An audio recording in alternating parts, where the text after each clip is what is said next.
உங்களுக்கு ஒரு சுவாரஸ்யமான கேள்வி.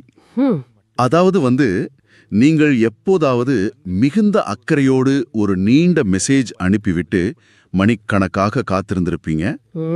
கண்டிப்பா. எல்லார் வாழ்விலும் நடந்திருக்க ஒரு விஷயம்தான் இது. ஆமா. அப்படி காத்திருந்து கடைசியில அவங்க கிட்ட இருந்து வெறும் அப்படின்னோ இல்ல ஒரு சிறு எமோஜியோ மட்டும் பதிலாக வரும்போது ஒரு கையறு நிலை ஏற்படும் தெரியுமா? அது ஒரு மிகப்பெரிய ஏமாற்றம்னு சொல்லலாம். கரெக்ட்.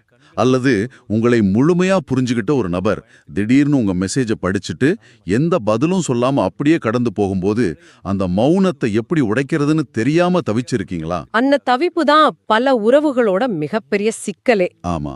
உங்கள் வாழ்வில் அப்படி ஒரு தருணம் இருந்திருந்தால் இன்று நாம் அலச போகும் இந்த ஆழமான அலசல் உங்களுக்கானதுதான். நிச்சயமா. இன்னைக்கு நாம பேச போற விஷயம் நிறைய பேரோட மனசுக்கு ரொம்ப நெருக்கமான ஒண்ணு. இன்று நாம் எடுத்துக் கொண்டிருக்கும் மூமக்கதை கவிஞர் உன்னவன் எழுதிய மூட நம்பிக்கை அப்படிங்கிற ஒரு கவிதை. இது வெறும் 8 வரிகள் கொண்ட ஒரு மிகச் சிறிய கவிதை தான். ஆனா அந்த 8 வரிக்குள்ள இருக்கிற ஆழம் ரொம்ப பெரியது. உண்மைதான்.